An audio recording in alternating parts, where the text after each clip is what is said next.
¿Y si tuvieras un teléfono directo con Dios? Porque muchos le hablan, pero pocos le escuchan. Descubre cómo en deorare.com, un potente recurso online para aprender a hacer oración, con testimonios, guías y ejemplos. Acertarás por fin en esta vida y ganarás el cielo. Recuerda, deorare.com. Este podcast ha sido uno de los que más complicaciones ha tenido y con mucha diferencia. Desde los numerosos problemas y contratiempos que hicieron muy difícil conseguir fijar la fecha para el encuentro, hasta las interminables contrariedades y problemas técnicos en el proceso de edición, pasando por el inexplicable error de grabar la entrevista sin el micrófono del interlocutor activado. No obstante, hemos seguido adelante confiando en Dios, que todo lo puede, y en el caso de este último problema que parecía un escollo insalvable, el audio se ha podido recuperar tras un exhaustivo procesado digital a partir del sonido muy de fondo registrado por el otro micrófono. De ahí que se escuche la voz con cierta reverberación.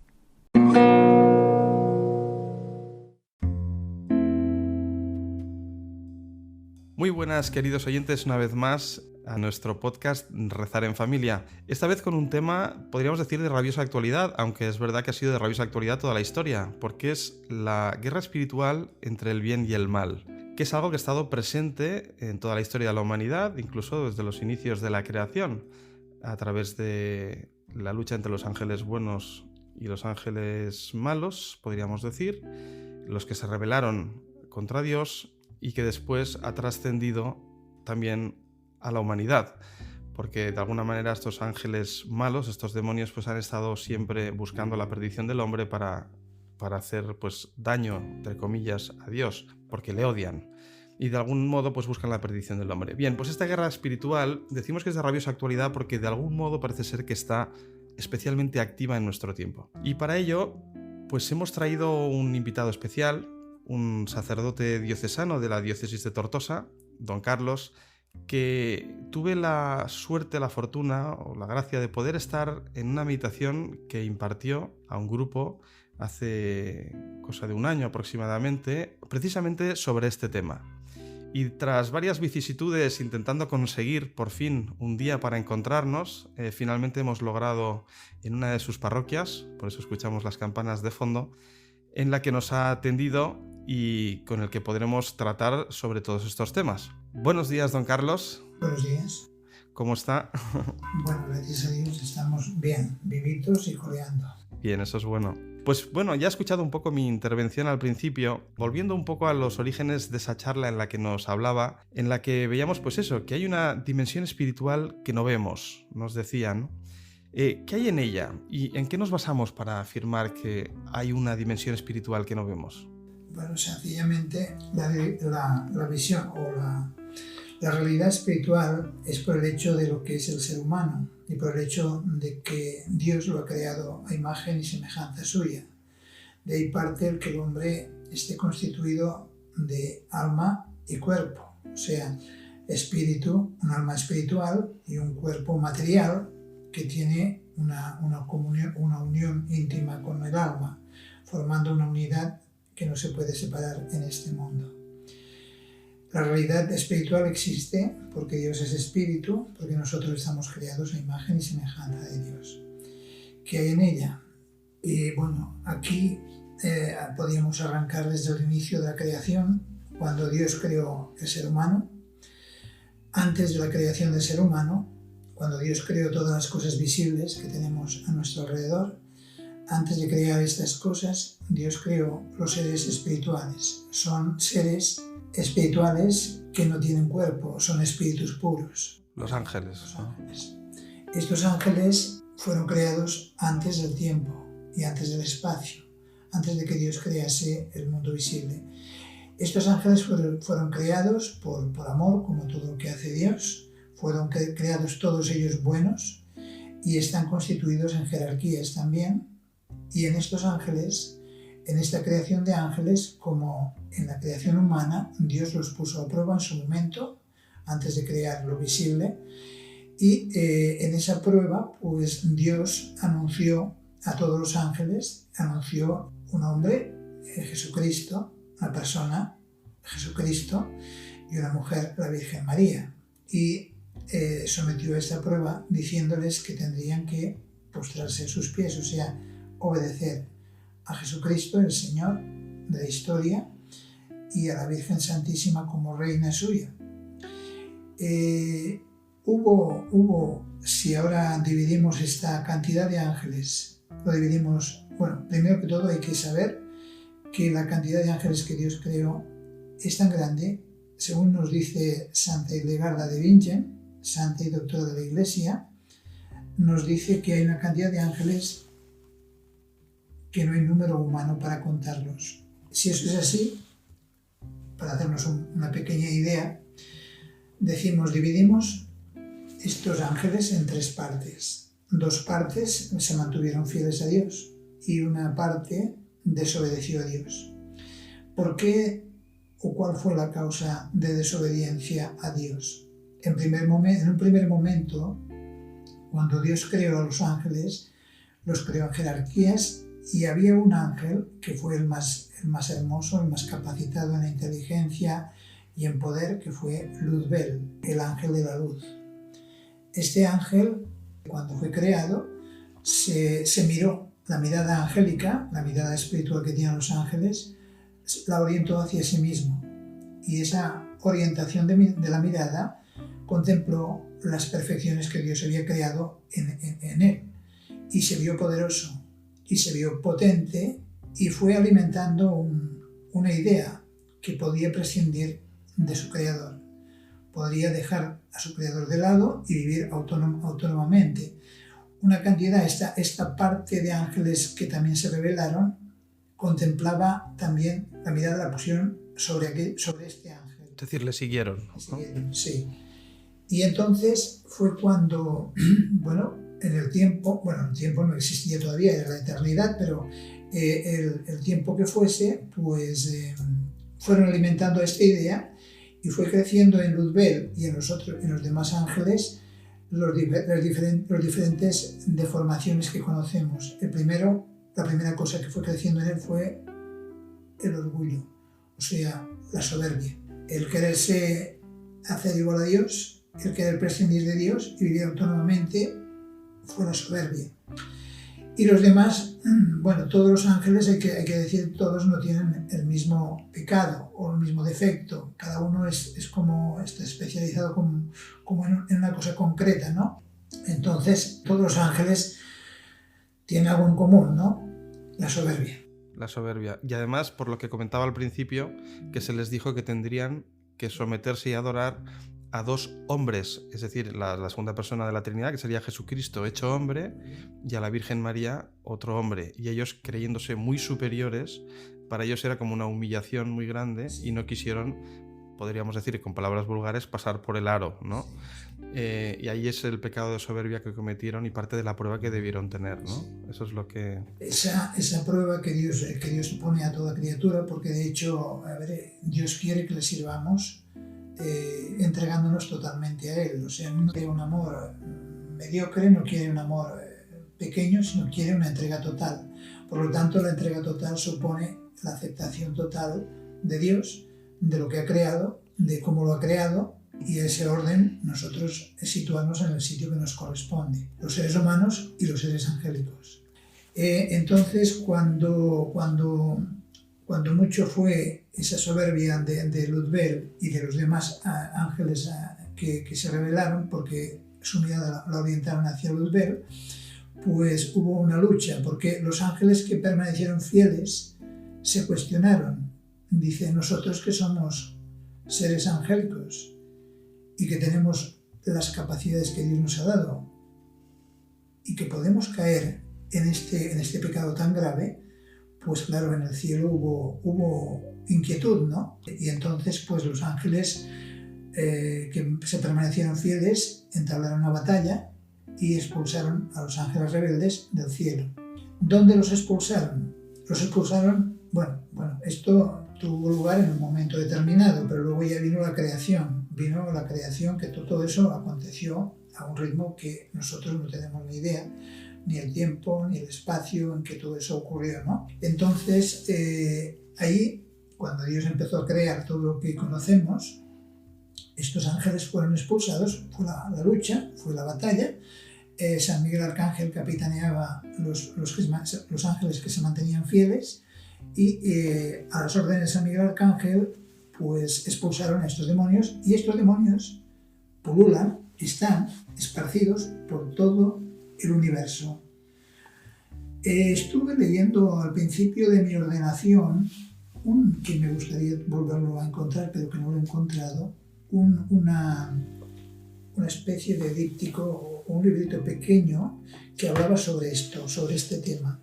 Es de una revelación también de Nuestro Señor a una persona que, bueno, en su momento tuvimos contacto, y allí hablaba, dice, el hombre no se engaña cuando cree que el universo está habitado. Ciertamente no está habitado por seres extraterrestres ni seres que el hombre se imagina, sino que está habitado por estos ángeles. Los ángeles ocupan todo el espacio sideral, y particularmente aquí con nosotros en la Tierra pues están, no sé la cantidad que hay, pero están muchos aquí, ¿no?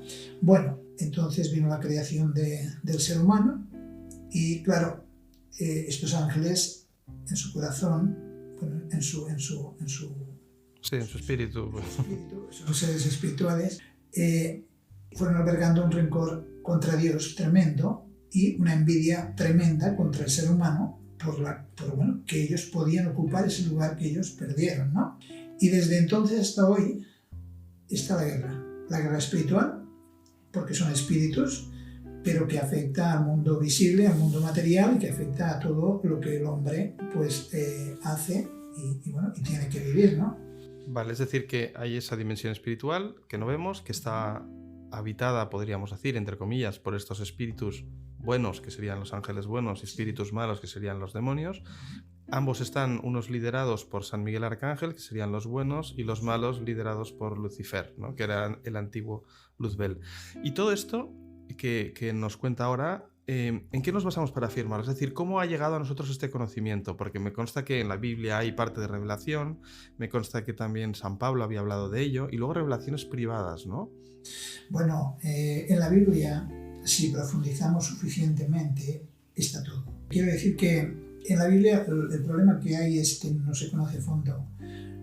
Lo que humanamente podemos conocer no se conoce suficiente. Pero en la Biblia, si nos vamos a los teólogos, yo tengo conocimiento de un teólogo que me gustó mucho, ya es muerto, que se llama René Laurentin, y tiene un libro que en su tiempo pues, fue muy popular, El demonio, símbolo o realidad.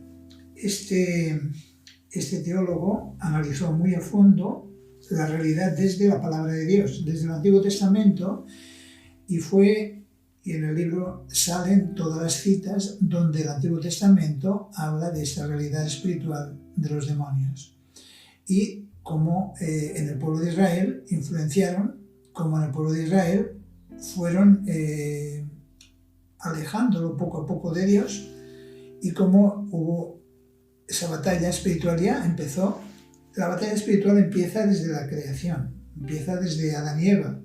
Los primeros padres, todos sabemos y conocemos, porque esto es muy conocido, cómo Eva fue seducida en forma de serpiente por el diablo, y ella, en vez de acudir a Dios para que la apartase del tentador, le gustó lo que le decía el diablo y fue dejándose seducir, hasta que la convenció de que desobedeciera al mandato de Dios de no comer del árbol de la ciencia del bien y del mal que Dios puso en medio del Edén, del jardín.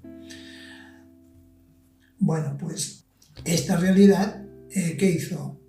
Una vez tenta a Eva y la convence, y Eva muerde, a ver, aclaremos, el árbol que Dios prohíbe comer es un árbol espiritual, es un árbol ficticio, no es una manzana como nos presentan, sino que es un árbol espiritual, el árbol de la ciencia del bien y del mal. O sea, Adán y Eva, cuando Dios los crea, les da el conocimiento, todo el conocimiento que necesitan tener, o sea, eran personas con un conocimiento muy profundo de Dios, y les da a conocer ese conocimiento, o sea, el conocimiento del bien, Dios ya se los da a conocer, ya lo tienen.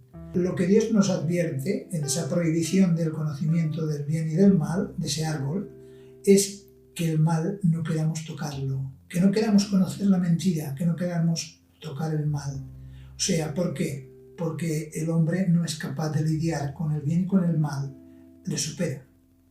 Estamos hablando que el mal no es una cosa que está ahí porque Dios es bueno, Dios ha creado todo y lo ha creado bueno. Entonces el mal no es algo que Dios haya creado, sino que parte de criaturas libres cuando se rebelan contra Dios. Pues bueno, ese mal son criaturas que nos acechan continuamente. Por lo tanto, tenemos que tener en cuenta eso, de que la Escritura es el libro suficiente para ver toda esta información que así por encima estamos dando hoy, pero que en ella, en la Escritura se puede encontrar suficiente para creer. Es decir, que en las Sagradas Escrituras está la fuente principal donde se encuentra toda esta información. Es que, de alguna forma, les digo a la audiencia que don Carlos es como una catarata de conocimientos sobre este tema. Y claro, es un tema muy amplio que da mucho de sí. Entonces hay que ir parcelándolo y es una de las dificultades porque son cosas que están muy entrelazadas las unas con las otras. Y parte del esfuerzo que yo tengo que hacer es ese, el de intentar parcelar esto, ¿no? Y lo haré un poco a partir de algunas preguntas. Por ejemplo, ahora hablábamos de esto, ¿no? De en qué nos basábamos para afirmarlo. Pero cuando hablamos del bien y el mal, que ha salido muchas veces, en sentido absoluto, ¿en qué nos basaríamos para definir o a qué nos estamos refiriendo cuando hablamos de bien y de mal? Solo esa pregunta muy concreta. El bien es Dios. Por lo tanto, todo bien que hay en el mundo, todo viene de Dios, salió de la mano de Dios. El mal en sí no existe como creación, sino que viene de criaturas que se han revelado. Entonces, el mal son los ángeles caídos. Ahí tendríamos la fuente del mal. Esa es la lucha espiritual que se lleva desde el principio. Vale, y se valen de toda esa maldad para llevar el hombre a la perdición y hacerlo caer en las redes del mal, es decir, sacarlos del bien, que sería todo lo que es referente a Dios, los mandamientos, el amor de Dios, el amor al prójimo, y llevarlo hacia el mal, ¿no? Que es el odio, en definitiva, y la desesperación. Podríamos decir, concretando un poquitín más en este tema, podríamos decir, en esta pregunta, podríamos decir que el mal es mentiroso. O sea, estamos diciendo que el mal son criaturas. No es una cosa que está ahí, que Dios la ha puesto, sino que son criaturas angélicas que se han rebelado contra Dios. Entonces, esas criaturas tienen una inteligencia muy superior al hombre y a la mujer, tienen un poder muy grande respecto al hombre y la mujer, y el hombre y la mujer puestos delante de una criatura angélica no pueden levantar cabeza ni pueden conocer la verdad. Por lo tanto, delante de criaturas angélicas, el hombre no tiene nada que hacer. La necesidad que tenemos nosotros es volver a Dios para que Dios nos muestre el camino del bien, o sea, de verdad, que es la que Cristo ha venido a revelarnos. Y a partir de ahí, unidos en Cristo, la verdad va viniendo a nosotros a la medida que la buscamos, Dios nos la va revelando y vamos descubriendo las trampas, los engaños por los cuales los demonios quieren llevar a la humanidad entera. Si pudieran, no pueden, pero claro, muchos sí que... Eso suscita seguramente una pregunta en la audiencia y es ¿qué tenemos para podernos defender ante eso? Pero es una pregunta que viene más adelante. Pero la apunto para que sepa la audiencia que vamos a tocarlo porque es un tema muy importante. Pero antes de nada, en el tema del mal ha dicho una cosa importante que es el engaño. Yo sabía y había leído que una de las tácticas principales que utiliza el demonio, aparte de su experiencia de siglos engañando al hombre, es sobre todo que lo que trata es de sembrar en él el desánimo de que está todo perdido y que no puede hacer nada, y que lo hace a través de la mentira, engañándole en situaciones, engañándole con argumentos, engañándole con razonamientos personales, sembrando en él la división entre hermanos, división entre familia, división de uno mismo en sus propios criterios y experiencias, y desviándole del camino de Dios. A veces el camino de Dios es uno y si él siempre trata de llevarle hacia otro camino. Y aparte con engaño, porque a veces le reviste de bien ese camino, ¿no? Para llevarle finalmente a la desesperación y al desánimo. ¿Es correcto? ¿Podemos decir que eso a grandes rasgos sería la principal táctica que utiliza el maligno para perder al hombre? Sí, si nos basamos en lo que es la criatura humana, criatura creada a imagen y semejanza de Dios, podemos deducir de aquí que el ser humano necesita, para ser feliz, sentirse amado. Necesita del amor de Dios. Y la mentira nos lleva por caminos que no es el amor. O sea, que no nos sentimos amados, que el mentiroso nos desprecia. El mentiroso quiere hacernos creer que nosotros no somos nada, que nosotros somos miseria, que nosotros somos nulidad, que nosotros somos nada. Y entonces, con esa manera de insinuarse, que lo hace incluso a través de personas, de tú a tú, esa práctica del día a día, esa relación humana, cuando una persona tiene un concepto de la persona humana equivocado, trata al hermano de una manera pues peyorativa, de una manera humillante, de una manera pues que el ser humano no se siente a gusto.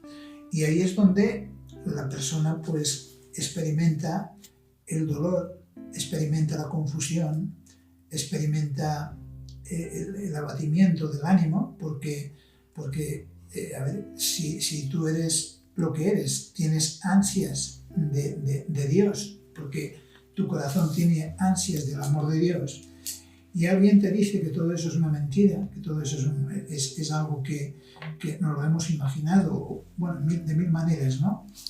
Entonces, por ahí, por ese camino, el maligno nos abate y nos hunde hasta llegar sí, muchas veces a la desesperación. El hombre necesita de Dios, que necesita de beber, igual que necesita comer. Su alma espiritual necesita alimentarse de ese amor cada día, no de cuando en cuando. Es un alimento que habría de ser cotidiano, y ahí es donde está nuestra fuerza. Ahí está el camino para que nuestra alma se sienta libre y pueda amar sin dificultad, pero necesita volver a Dios. Veremos también caminos para volver a Dios, para tratarle más adelante. Pero antes de nada, estamos todavía en el plano inicial en el que hablamos de que existe una lucha espiritual entre el bien y el mal. Y le preguntaría, ¿cómo se manifiesta esta lucha actualmente? Es una lucha que nosotros no vemos, pero podemos percibir de algún modo, ¿verdad? A ver, si tenemos en cuenta, si creemos, los que tenemos fe lo tenemos mejor, los que no tienen fe pues lo tienen más confuso y es más complicado.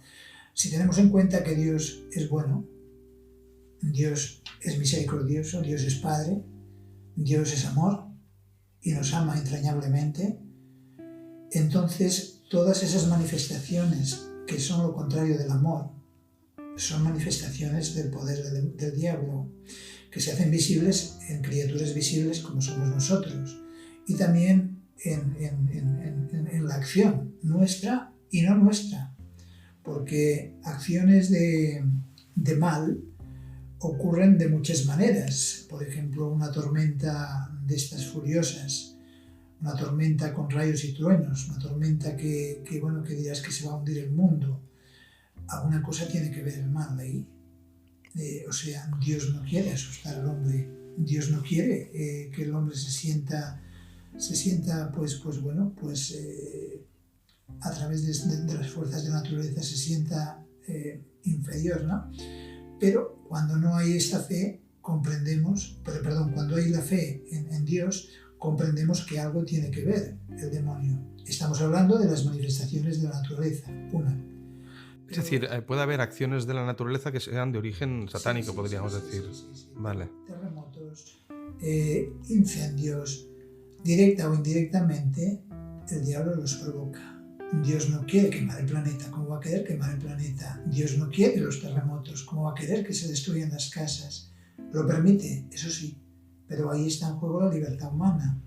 Ahí está en juego, bueno... Más aún cuando el hombre además ignora a Dios o se ha apartado de él, ¿no? Y eso saldrá más adelante en las otras preguntas. Vale, pero esa lucha que percibimos entre el bien y el mal, ¿cómo la podemos percibir en cosas que vemos que ocurren a nuestro alrededor? A nuestro alrededor, pues por ejemplo, el ensañamiento entre personas. Cuando hay un desprecio en el matrimonio puede pasar mucho, ¿no? Cuando uno de los cónyuges no aprecia al otro, lo humilla, lo menosvalora, lo denigra, pues de alguna manera podemos pensar que ahí hay una acción maléfica que está actuando en el hombre.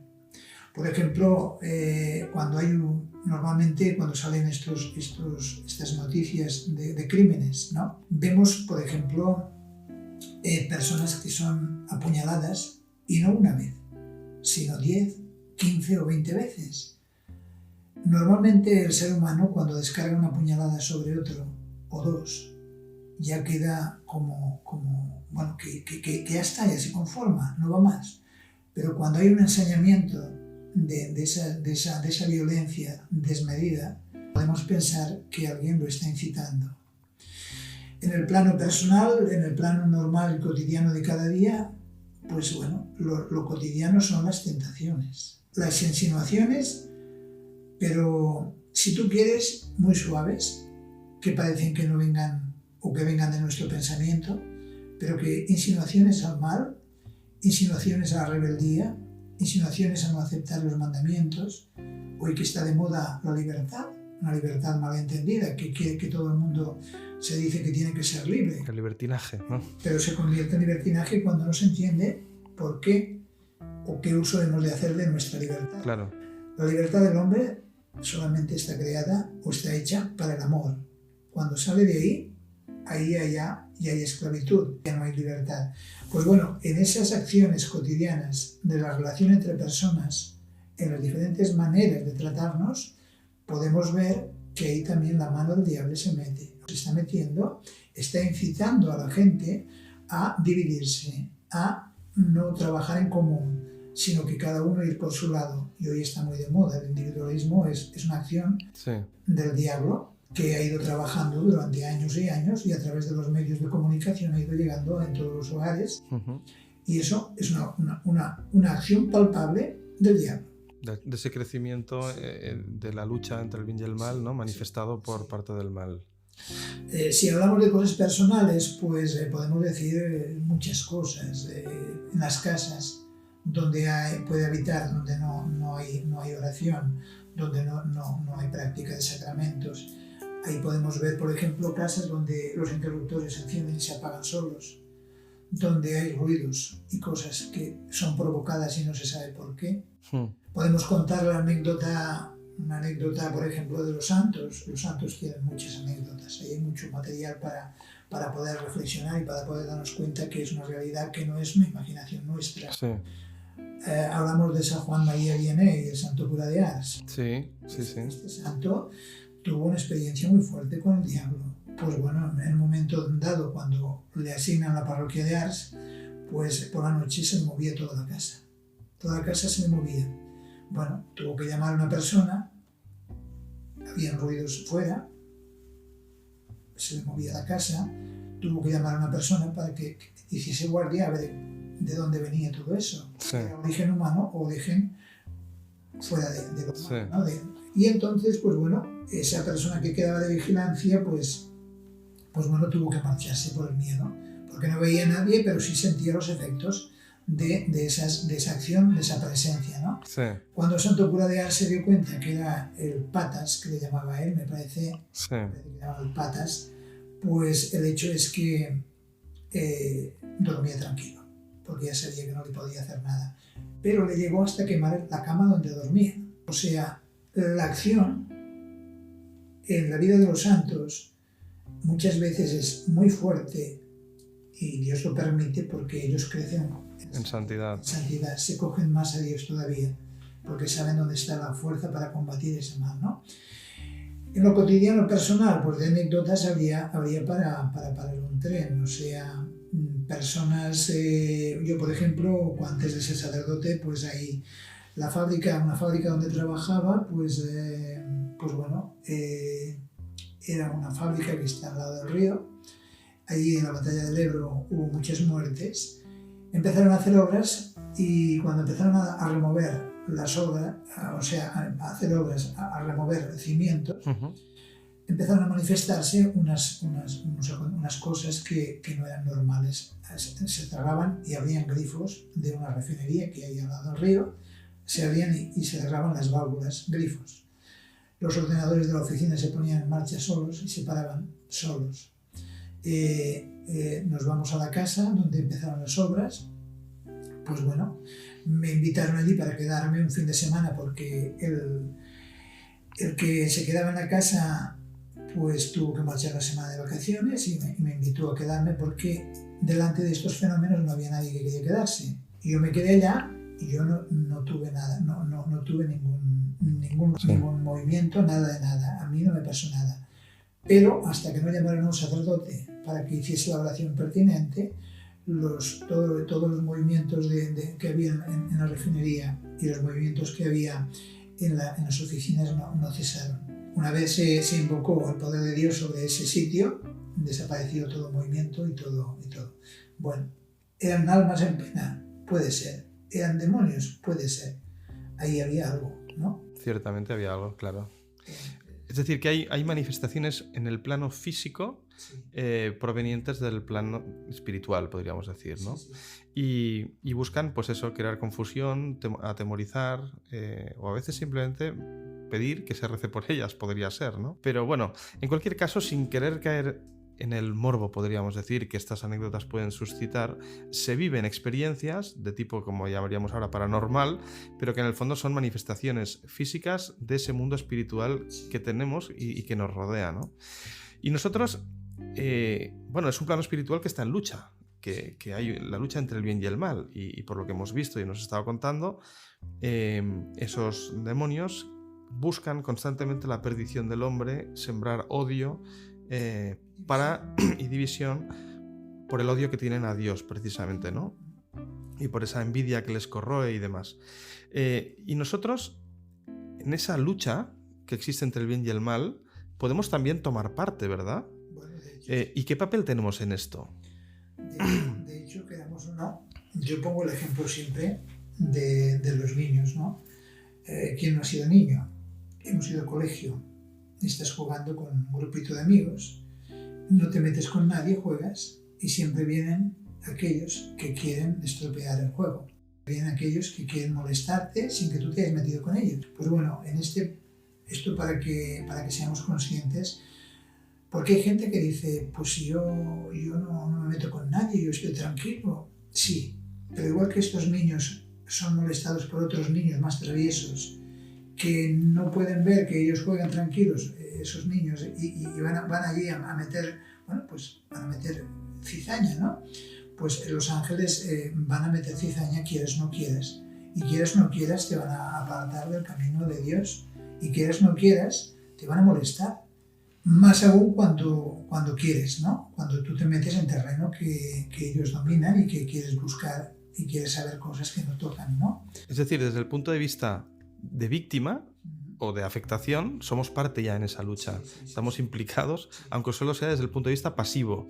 Pero activo, ¿también podemos tomar parte activamente en esa lucha? Sí, desde luego que sí.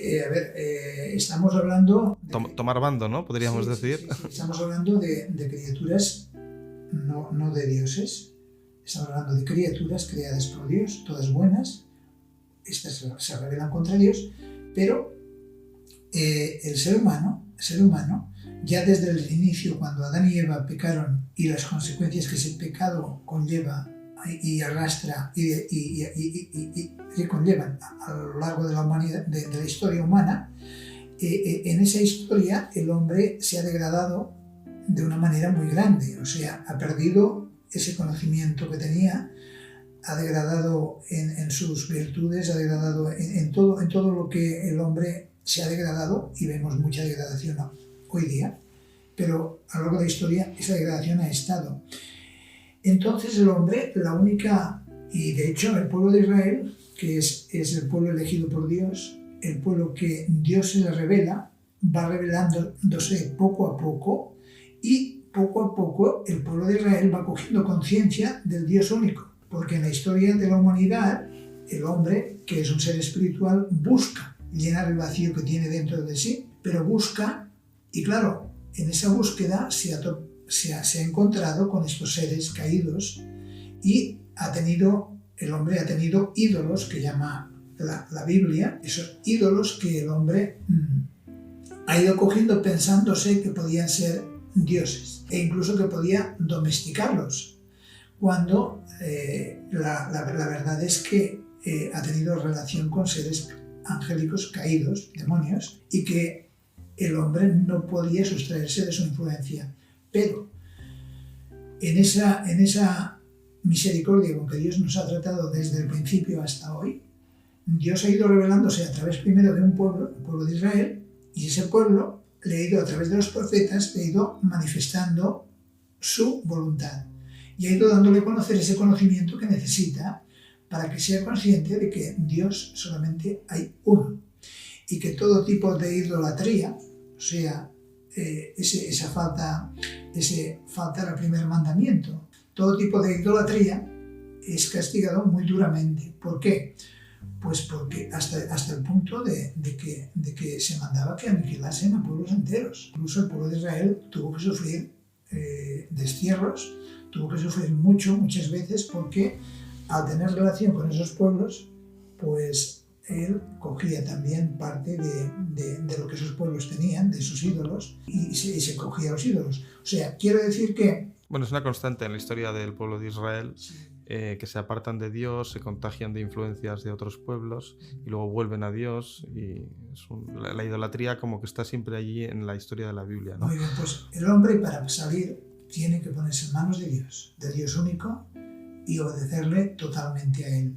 De esta manera el hombre puede ir saliendo poco a poco de su ignorancia, y por lo tanto va a ir viendo cómo la influencia de estos ángeles está ahí, está en el día a día, pero con la luz de la verdad él sabe lo que tiene que hacer.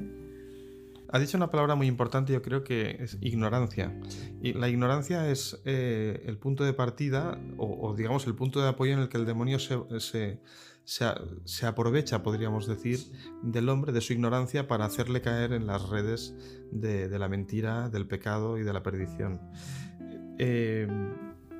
Por eso también dice Jesús: yo soy el camino, la verdad y la vida. Y la verdad, porque es lo contrario, ¿no?, a la mentira, el engaño y la iluminación de la ignorancia.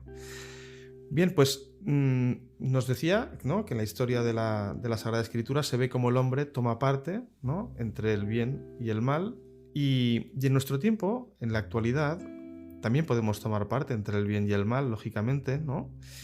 Y ¿cómo puede afectar, le preguntaría al hombre, el mal? Es decir, ¿qué niveles de afectación puede tener alguien que puede entrar ya en el lado oscuro, podríamos decir, ¿no? ¿O qué prácticas existen hoy en día que son abiertamente malignas o peligrosas, o de apertura al mal, que se habla mucho hoy en día, de actitudes o actividades que te pueden abrir o abren las puertas al mal? Cuando abrimos las puertas, entiendo que nos referimos a que abres tu alma a que el mal pueda influir de forma significativa en ella y en tu entorno, ¿no? ¿Qué cosas hay actualmente en la vida de nuestro día a día que puedan, de forma consciente o inconscientemente, llevar a eso? Bueno, si nos basamos en lo que dice la Escritura del Antiguo Testamento, o sea, el pueblo de Israel es un vivo ejemplo. El pueblo de Israel es historia, es histórico. Es una relación de comunión con Dios, con un pueblo concreto. En ese pueblo, Dios, como he comentado hace un momento, va ayudándole a que poco a poco se vaya dando cuenta de que solamente hay un Dios, que todo lo demás no viene de Dios. Entonces, el pecado más grave que en la Biblia sale, ya en el Antiguo Testamento, es el pecado de la idolatría. La idolatría es poner en lugar de Dios cosas que no lo son.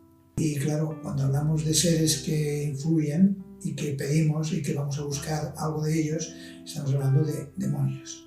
Pero cuando nos metemos en un terreno que la Sagrada Escritura nos dice que no hemos de meternos, entonces estamos dando pie a que los demonios cojan cierto poder sobre nosotros, más tanto en cuanto nos implicamos en esa búsqueda y en ese querer saber cosas que no tocan y prácticas que no tocan. Como ya en aquel momento el pueblo de Israel pues tiene relación con otros pueblos, entonces ¿qué nos dice? ¿Qué nos dice la Escritura? Dice: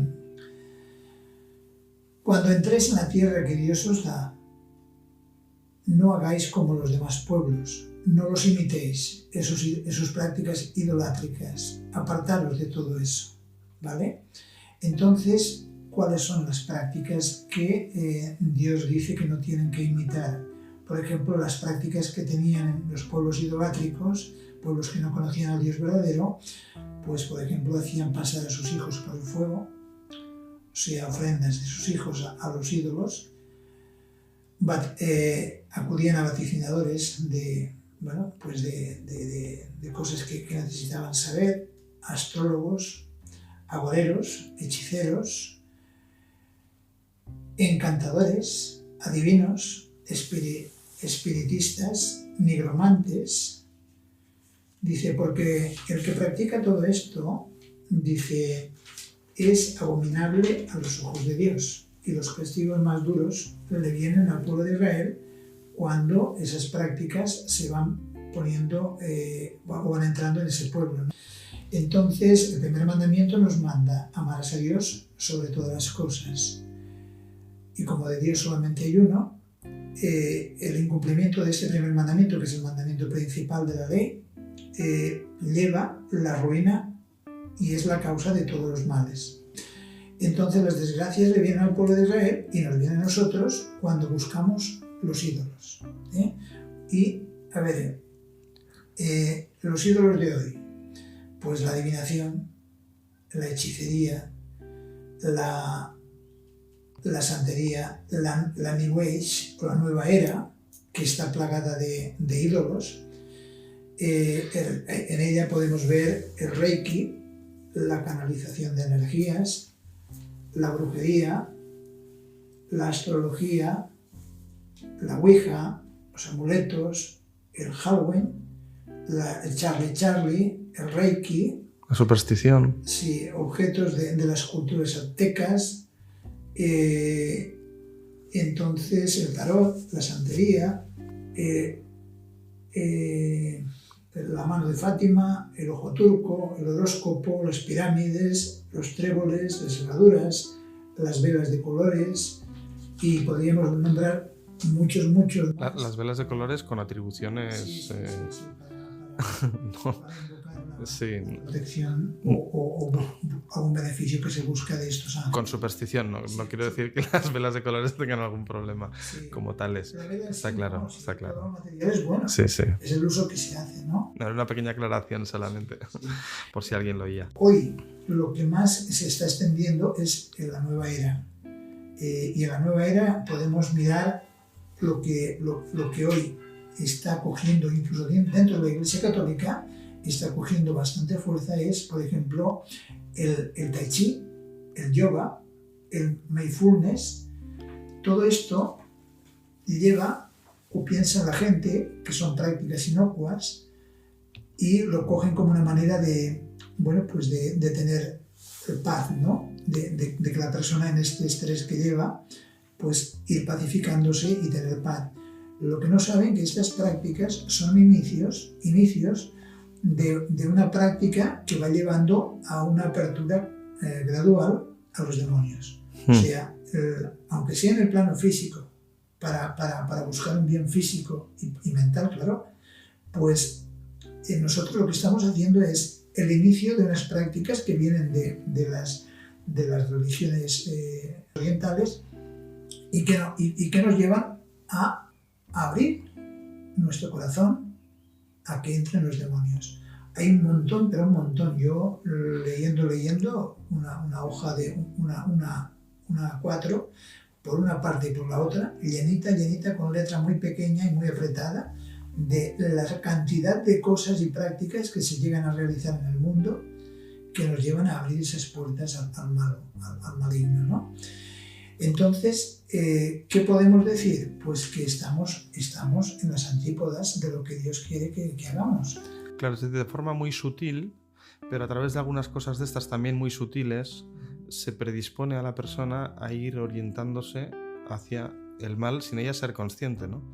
Es decir, uno puede tomar parte de forma consciente y abierta y clara, pero de forma inconsciente también puede empezar a caer en esas redes, pensando que está haciendo simplemente ejercicio, pero resulta que ese ejercicio está haciendo unas posturas que son de invocación, aunque él no lo sabe, y puede predisponerle al mal, ¿no? De cierto modo.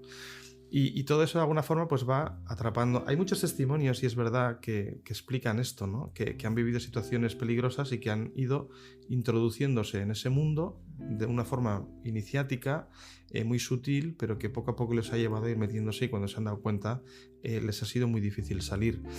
Pero ahí viene el tema.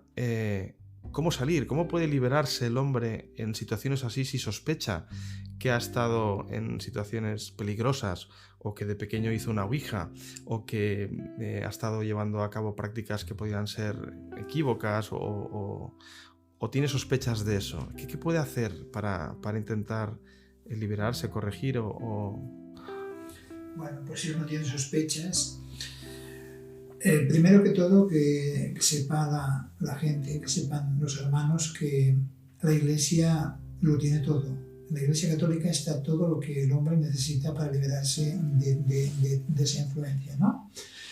Entonces, el primer paso, si uno es consciente que ha tocado estas prácticas, pues es ir a un sacerdote que esté experimentado en estos temas. No todos los sacerdotes tienen conocimiento, no todos los sacerdotes saben de estos temas. Si es un exorcista, mejor. O sea, estos sacerdotes tienen práctica, tienen conocimientos y les sabrán orientar. Lo que podemos hacer nosotros sin acudir a un sacerdote, pues si lo tenemos complicado, pues si no conocemos a nadie hasta que eso venga, tenemos que empezar a hacer oración. Oración es no saberse oraciones de memoria. Si uno no es cristiano, si uno no tiene una formación, no se sabe el Padre Nuestro, ni la Ave María, ni tiene conocimiento de la Biblia, que fue el caso mío de antes de la conversión, pues lo que tienen que hacer es, con corazón sincero, elevar su mirada a Dios y pedirle auxilio. Decir, Señor, mira, yo he hecho esto, pero no sabía que esto era malo y me he metido en un lío y no sé cómo salir. O sea, una expresión sincera, pero que salga del corazón, eso ya es oración. Y Dios se vuelca en eso, además. Sí, Dios se vuelca. Porque cuando ve a una criatura que quiere volver al camino, que quiere volver a Dios, Dios le va a poner todo lo que está en su mano, y es todo, para que esa persona pueda volver al camino correcto, para que esa persona se dé cuenta por qué caminos iba y de dónde tiene que apartarse. Dios, lo que pasa es que la dificultad está en la falta de paciencia por nuestra parte, pero bueno, eso es un tema que se tiene que tocar, el tema de la oración, la relación con Dios. Bueno, pues oración, acudir a la Santísima Virgen. Tenemos un podcast sobre la oración precisamente en este canal, o sea que si a alguien le interesa puede ahondar en él. El Santo Rosario, que es la oración más poderosa que tenemos nosotros, los cristianos. El Santo Rosario, el poder que tiene María, nuestra Madre, de conseguirnos todo aquello que necesitamos, es bueno, en la letanía del Rosario hay una letanía que dice que María es la omnipotencia suplicante, o sea, que puede conseguirlo todo de Dios. A través de ella podemos conseguir lo que nosotros, bueno, pues no podemos conseguir. Pero acudir a los santos, acudir a María sobre todo, volver a la Iglesia, empezar a frecuentar los sacramentos, confesión y comuniones. Confesión muy importante, ¿verdad? Sí, confesión y comunión. La confesión es fundamental. Es fundamental para un hecho concreto. Mirad, el pecado es una acción del alma, es una acción espiritual, ¿vale? Aunque se materializa en cosas físicas, pero todo arranca de aquí dentro, del alma. O sea, la decisión se toma siempre dentro del corazón. Cada persona, en el bien y en el mal, toma su decisión propia. Bueno, pues en esa decisión, cuando nosotros pecamos, el pecado lo que tiene es que son como hilos invisibles, hilos espirituales, que van entretejiéndose entre el alma y la mentira y el tentador. O sea, cuando yo peco, el tentador está ejerciendo sobre mí un cierto poder que va creciendo en la medida que yo practico y vivo en pecado. Entonces, ese pecado, esos hilos, no los puedo romper yo. Necesito la confesión. En la confesión, Dios, nuestro Señor, en su divina misericordia, rompe esos hilos y nos libera otra vez para poder levantarnos y volver a caminar detrás de Él. Por eso es tan importante la confesión. La comunión nos da la fortaleza, es el alimento de los fuertes, para que no caigamos cuando somos tentados. Y comunión y confesión frecuentes, con una vida de oración intensa, con una relación con los hermanos, y procurando practicar la caridad cristiana en esas virtudes teologales y virtudes espirituales que tenemos que vivir, la persona se mantiene en el camino correcto. Para eso hay que volver a esa práctica si no se la tiene. Y eso ya es lo más grande, lo más fuerte que nosotros tenemos para apartarnos del mal. Eso en el plano personal. ¿Y qué ocurre cuando lo vemos en el plano ajeno? Es decir, hay casos, pues personas que descubren que un familiar empieza a torcerse, por decirlo de algún modo, y empieza a cambiar, entra en determinados ambientes, se le oscurece la mirada, ven que algo está ocurriendo con esa persona que está cayendo de algún modo en las redes del mal. O un amigo o un conocido. En ese caso, cuando no forma parte de uno mismo, sino que es un externo, una tercera persona, ¿qué métodos tiene el cristiano para ayudar a esa persona? Bueno, Dios ya sabía todas nuestras flaquezas y nuestras debilidades y ha hecho algo grande. Nos ha constituido, formamos parte de un cuerpo espiritual que es ese cuerpo de Cristo, y en él cabemos todos los bautizados, estamos todos ahí. Entonces la persona humana y los que no están bautizados también pueden influenciar, también pueden recibir beneficios, ¿no?, de ese cuerpo, que es la comunión de los santos. O sea, la persona humana puede pedir por el otro hermano que está en dificultades, o por un no creyente que está en dificultades, y puede obtener de Dios, con esa oración ferviente, con esos ayunos a pan y agua que la Virgen nos pide, pero que son tan importantes porque el Señor lo dice en los Evangelios. O sea, hay espíritus que se pueden apartar de nosotros o liberarnos de ellos con la oración, pero hay espíritus que si no es con la oración y el ayuno, no podemos liberarnos de ellos. O sea, si yo puedo ayudar a mi hermano y puedo hacerlo, tengo que rezar por él, tengo que ayunar por él, tengo que sacrificarme, mortificarme y ofrecer esas mortificaciones. Puedo ofrecer la Santa Misa, que es lo más grande que tenemos, por ese hermano. El rosario, ¿no? El Santo Rosario, la Virgen, ofrecerlo por esa intención determinada. Todo eso podemos y tenemos como armas para ayudar a otros hermanos a que vuelvan al camino, a que puedan salir del camino equivocado. Estén como estén en la situación que estén, por muy mal que estén, pensemos que Dios lo puede todo. Y si Dios... Bueno, de hecho, hay una palabra que a mí me impactó mucho cuando la conocí, una frase, ¿no? Cuando se aparece la Virgen en Fátima, a los pastorcillos de Fátima les dice una cosa muy clara. Yo la entiendo muy clara. O sea, dice, hay muchas almas que se condenarán porque no hay quien rece y ofrezca sacrificios por ellas. O sea, ahí como queriendo decir la Virgen, si todos tuviéramos a alguien que rezase por nosotros, no se condenaría a nadie. El hecho del poder de la oración, ¿no? Como la necesidad de orar los unos por los otros es vital, ¿no? Muy importante este punto, sin duda. Sí. Y una pregunta, de forma activa, ¿qué defensas podemos tener? de forma activa y preventiva. Es decir, ha hablado de tener el Santo Rosario, podríamos hablar también de sacramentos, ¿no? De vivir los sacramentos, acudir a ellos, la confesión, la comunión, por supuesto el bautismo, si alguien no está bautizado, ¿no? Porque está más expuesto todavía, vivir en estado de gracia, ¿no? Acudir a nuestro ángel de la guarda, podría ser otra, rezarle a San Miguel, que capitanea los ángeles, ¿no? Y los sacramentales también oímos hablar. Y le quería preguntar un poco sobre este punto, es decir, ¿qué es un sacramental? ¿Cómo nos pueden ayudar los sacramentales? ¿Y cuáles de ellos destacaría en este tema, ¿no? En general.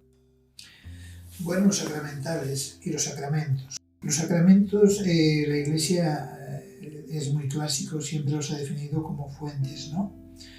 Esos 7 sacramentos son como 7 fuentes a través de los cuales la vida de Dios fluye sobre las almas. Eso podríamos decir como definición de un sacramento. Es la vida de Dios que fluye sobre las almas. Un canal, una fuente, a través de la cual recibimos la gracia, ¿no? Entonces, los sacramentales son objetos que por su significado y por la bendición que se hace sobre ellos, participan de la gracia de los sacramentos. O sea, la virtud que tienen les viene por la virtud de los sacramentos, o sea, por la virtud de la oración incesante de la Iglesia. Entonces, esos sacramentales, que pueden ser, pues bueno, un detente, que puede ser, pues, por ejemplo, el agua bendita como cosa principal. El detente es una imagen del Sagrado Corazón de Jesús, en un papelito o en tela. Sí.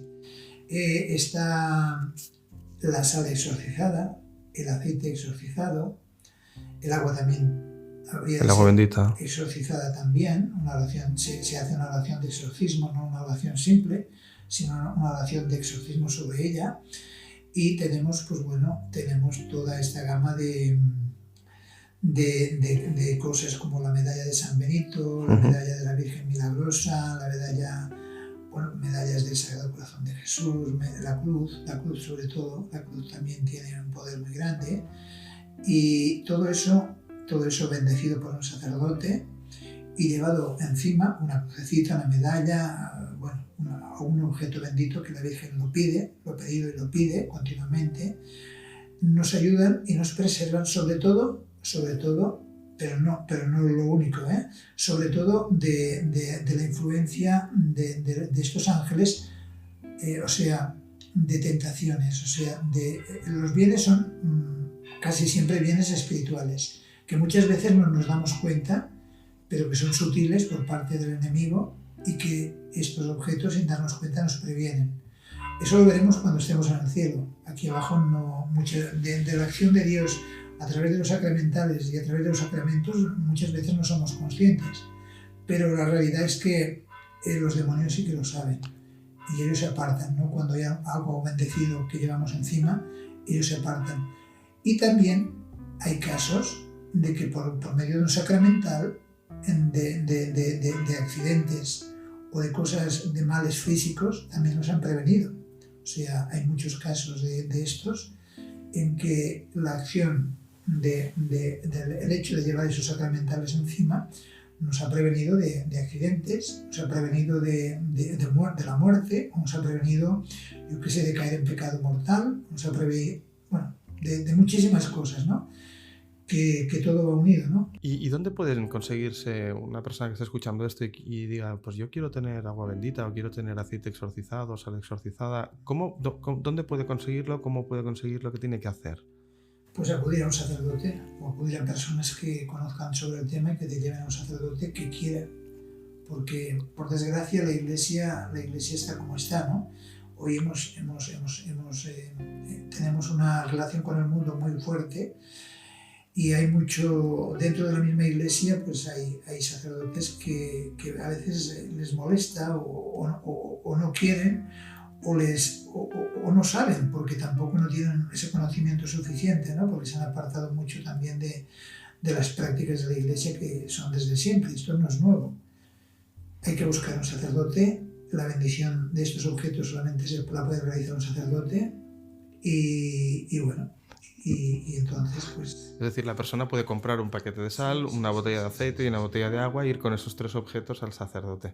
Yo tenía entendido que la diferencia entre el agua bendita y la sal bendita, que vendría a ser lo mismo, pero la diferencia está en que el agua se evapora y se va, pero la sal permanece. Por eso hablan de la gran efectividad que tiene la sal bendita, porque sigue ahí y está permanentemente, ¿no? Hay gente que la pone en casa, ¿verdad? Que la pone en las esquinas o en las habitaciones de alguien Sobre todo en sitios donde no pasa la fregona, pues para que quede allí permanentemente. Todos sabemos la sal que si no hay mucha humedad en el ambiente dura muchos años. Dura mucho. Y claro, tenemos un sacramental que nos protege. Pero no como superstición, insisto, porque hay gente que piensa que es una superstición. No, es un sacramental. Hay una bendición sobre ese objeto, sobre la sal en este caso, y esa bendición que los ángeles ven, pues ellos saben que no tienen que acercarse ahí porque la repudia. Todo lo que sea haga olor a Dios, la repudia. O sea, les hace daño. Pensemos que ellos no tienen cuerpo, son espíritus. Y una humillación de un ángel caído es el mal más grande que podemos hacerle. O sea, sentirse humillados. Y a ver, Cristo nos ha obtenido la redención en la cruz. Y para ellos ha sido la gran humillación, la humillación más grande. Pero es que del costado del corazón de Cristo abierto por la lanza han salido todas las bendiciones. O sea, ahí está todo el bien que tiene la Iglesia. Y los sacramentales gozan de esa bendición, de esos bienes que emanan del corazón de Cristo. Por lo tanto, ahí ya hay algo que ellos ven, y hay algo que ellos notan y no se acercan porque ahí les recuerda la humillación con que han sido humillados. Y por lo tanto eso entran en pánico. Ellos no pueden soportar esa humillación. O sea que es muy importante, haciendo un poco de recapitulación, acercarse a Dios, a la vida de gracia, a los sacramentos, la confesión frecuente, la comunión, el rosario y los sacramentales. Eso sería una forma de blindarse y llevar una vida activa de presencia de Dios, buscando el bien y oración, hacer oración. Eso es una forma, digamos, muy eficaz de poder salir adelante en este mundo, ganarse el cielo y arrastrar a otros con nosotros para que también vayan al cielo, que en definitiva sería el objetivo correcto. Y para cerrar un poco el capítulo, una última pregunta que vendría en la línea de muchas madres preocupadas por sus hijos, padres que estamos todos preocupados por nuestros hijos. ¿Cómo proteger o blindar del mal a nuestros hijos? Bueno, primero tenemos que saber el hábitat donde vivimos, el ambiente donde nos movemos y la televisión sobre todo, Internet y el móvil que hoy están de moda y que entra la información. El preventivo más grande que podemos hacer contra el mal es formar a nuestros hijos en el conocimiento de la verdad. Porque siempre ha sido la ignorancia la causa de todos los males, la ignorancia. Y la ignorancia es el mal que hoy continúa estando. Hoy parece que hay mucha información, pero quizás sea de los momentos de la historia que más ignorancia hay a nivel global. Entonces, para poder ayudar a nuestros hijos, tenemos que formarnos en el conocimiento de la verdad, saber lo que tenemos que hacer y lo que no tenemos que hacer. Hablo de la televisión. La Virgen, en la década de los 70, a través de don Di Stefano Gobi, Movimiento Sacerdotal Mariano, advierte del peligro de la televisión, advierte del peligro de los medios de información, del cine, de la prensa, de todos esos medios que entran fácilmente en casa y que la mayor parte de veces, no al 100%, pero la mayor parte de veces nos traen información engañosa. Eso por un lado. La gente que tiene fe y que ya están pues encaminados, lo mejor que pueden hacer es consagrar a sus hijos al Inmaculado Corazón de María. Esa consagración, que tiene un proceso, no es solamente hacer una oración y ya está, sino que hay un compromiso. Cuando tú te consagras a María, María se compromete en lo que dice la consagración, o sea, en ese pacto, de una manera que se hace con ella. Ella se compromete a proteger a la familia, tanto a los hijos como a cualquier miembro de la familia, y que no les falte ni en lo material ni en lo espiritual. pero la familia se compromete, o por lo menos la persona que consagra, se compromete a cumplir la otra parte, o sea, abandonarse en las manos de ella y escucharla y obedecerla. Ella nos lleva a Jesús, ella nos puede, con su poder de oración, nos puede llevar, con su corazón inmaculado, con su amor maternal, nos puede llevar a conocer a su Hijo, y su Hijo es el que tiene el poder de transformar, el poder de cambiarnos. Pero que la protección más eficaz sería esta, ¿no? O sea, ya desde niños se pueden consagrar. Bueno, hay padres que lo hacen, ¿no? En el bautismo, pues después de bautizarlos, los llevan delante de una imagen y los ofrecen a la Virgen. Dice, te lo entrego, tú seas para ella su madre, protégelo en todo porque yo no llego, yo no puedo. Pero tiene que ser gente de fe. Pero si no se es gente de fe, uno tiene que empezar a querer conocer. El problema de la fe, hay mucha gente que dice, yo no tengo fe. Y digo, pero eso no es el problema. El problema es, ¿quieres o no quieres tener fe? Si tú quieres tener fe, Dios te la va a dar, porque es un don. Pero hay que querer abrirse. Cuando uno se abre a la fe, cuando uno quiere aceptar la verdad, entonces Dios va viniendo y va instalándose en su corazón y en su familia y en todos. Y ahí es donde tenemos la protección, ¿no? Esa fe en la verdad que tiene que ser nuestra columna, donde nos apoyemos, donde nos protejamos y donde, bueno, pues lleguemos a valorar lo que se puede valorar y a despreciar lo que es despreciable, ¿no? Entonces, el qué está en la formación, pero María, como medio que nos trae el Espíritu Santo, que nos trae a su Hijo Jesús, y Él nos trae el Espíritu Santo para poder ser el maestro interior de las almas y poder ir poco a poco conduciéndonos. Sí es cierto que en una familia que solamente hay un miembro, solo uno, que invoque la protección de María, que rece, pues puede conseguir la salvación de toda la familia. Pero tiene que haber alguien que rece por ella, de verdad lo quiera. Qué bonito resumen y qué bonita manera de acabar, invocando a la Virgen María. Y a ella acudimos para que, de alguna manera, pues este podcast también dé sus frutos espirituales y llegue a mucha gente y pueda ayudar a muchas personas. Y en lo particular, pues cada uno de nosotros hemos aprendido seguro. Y con ese deseo nos despedimos y le damos las gracias, don Carlos, por habernos acompañado a toda la audiencia con este podcast. Bueno, si en algo se puede aprovechar estas palabras y estas reflexiones que hemos dirigido, pues yo con eso ya estoy satisfecho y doy gracias a Dios. Pues hasta aquí nuestro capítulo y esperamos vernos en el próximo episodio. Un fuerte abrazo a todos. Gracias.